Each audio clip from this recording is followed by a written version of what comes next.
শুনবেন সংবাদ শিরোনাম। শরিকদের 40 আসনে ছাড় দিতে পারে বিএনপি, চলছে দর কষাকষি। এককভাবে নির্বাচনের প্রস্তুতি নিচ্ছে এনসিপি, নারায়ণগঞ্জে জানালেন নাহিদ ইসলাম।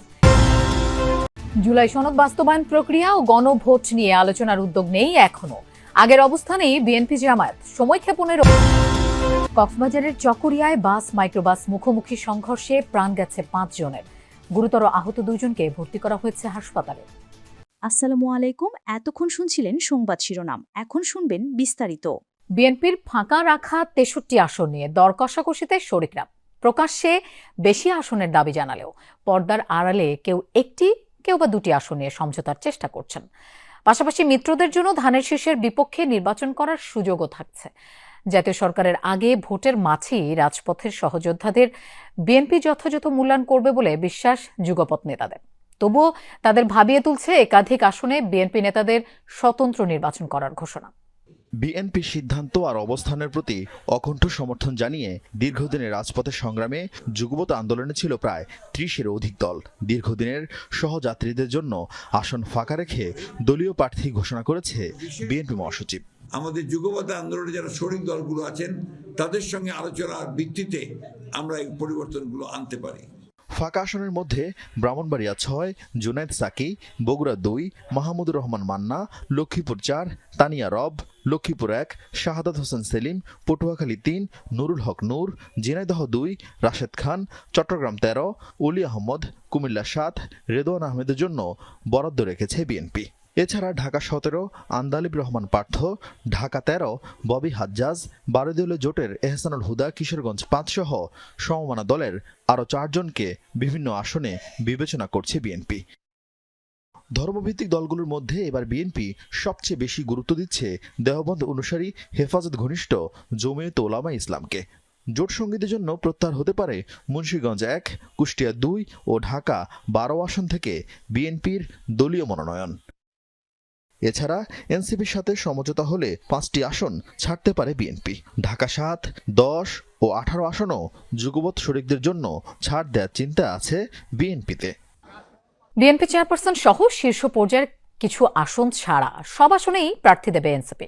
নারায়ণগঞ্জে এমনটাই জানিয়েছেন দলের আহ্বায়ক নাহিদ ইসলাম। সকালে গোধনাইল এলাকায় প্রয়াত জুলাই যোদ্ধা গাজী সালাউদ্দিনের পরিবারের সাথে দেখা করে সমবেদনা জানান তিনি। পরে কথা বলেন সাংবাদিকদের সাথে।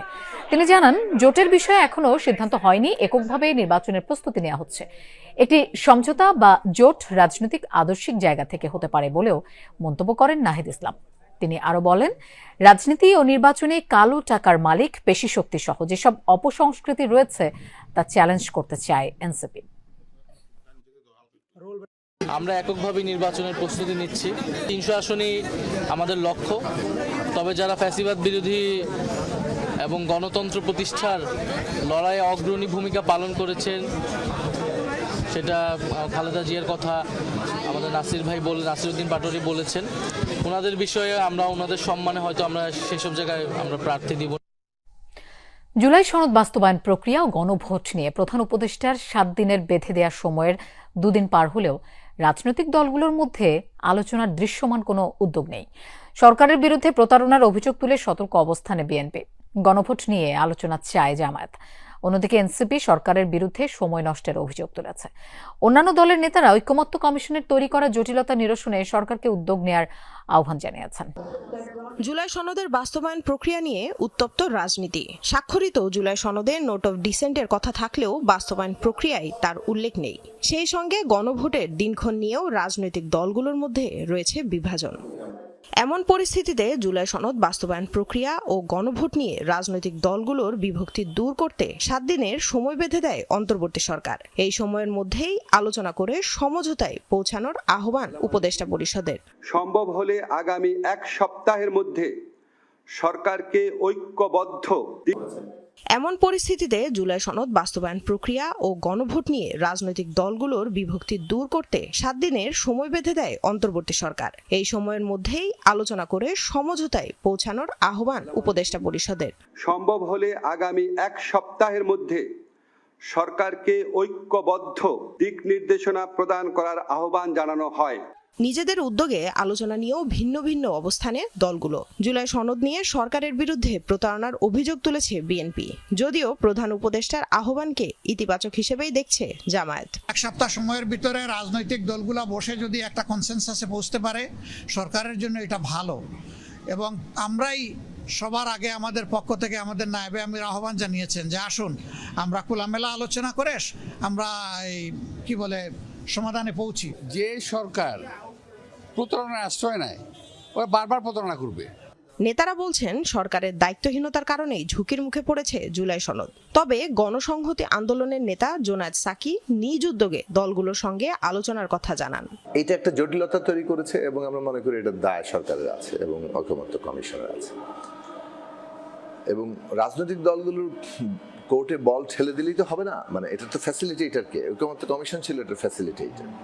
এখন যারা কাজটাকে সমন্বয় করে এগিয়ে নিয়ে যাবে তারাই যদি অনুপস্থিত থাকে, রাজনৈতিক দলগুলো নিজেরা যে মত পার্থক্য এটা নিজেরা সমাধান করে ফেলবে, এরকম একটা মানে কথা বলাটা তো সহজ, কিন্তু বাস্তবে এটা তো জানা যায় যে এটা কতটা কঠিন কাজ।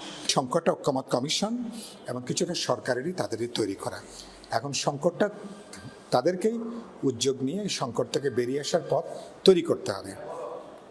এবং আমি মনে করি সরকারের পলিটিক্যাল উইলটা সবচেয়ে গুরুত্বপূর্ণ।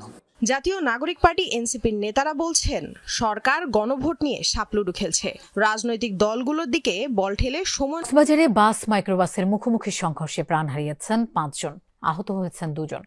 সকালে চকরিয়ার ফাঁসিয়াখালী হাঁসের দিঘি এলাকায় এই দুর্ঘটনা ঘটে। স্থানীয়রা জানায় চকরিয়া থেকে কক্সবাজারে যাচ্ছিল একটি মাইক্রোবাস। হাঁসের দিঘি পৌঁছালে বিপরীত দিক থেকে আসা মার্সা বাসের সাথে মুখোমুখি সংঘর্ষ হয়। ঘটনাস্থলে প্রাণ হারান একজন, গুরুতর অবস্থায় হাসপাতালে নেওয়া হলে 4 জনকে মৃত ঘোষণা করেন চিকিৎসক। দুর্ঘটনার পর সড়কের 2 পাশেই কিছু সময়ের জন্য বন্ধ থাকে যান চলাচল। পরে পুলিশ ও সেনাবাহিনী দুর্ঘটনা কবলিত গাড়িগুলো সরিয়ে নিলে যান চলাচল স্বাভাবিক হয়।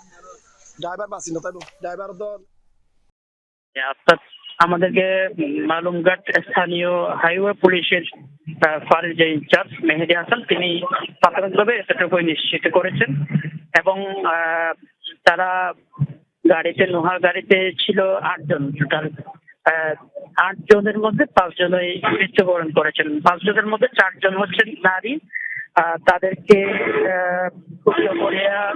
উপজেলা স্বাস্থ্য কমপ্লেক্সে 2 জনকে নিয়ে যাওয়া হয়েছে, বাকি 3 জনকে মালুমঘাট যে খ্রিস্টান হসপিটাল আছে সেখানে নিয়ে যাওয়া হয়েছে। এবং তারা প্রাথমিকভাবে ওসি যেটা আমাদেরকে জানিয়েছেন হাইওয়ে পুলিশের, তারা কক্সবাজার থেকে কুমিল্লার দিকে যাচ্ছিলেন। সকাল 9:30টার দিকে চকরিয়ার যে ফাঁসিয়াখালী হাঁসের দিঘি এলাকা রয়েছে সেই এলাকায় পৌঁছালেই ফাঁসিয়াখালী নয়, এটা হচ্ছে দোলহাজার মালুমঘাট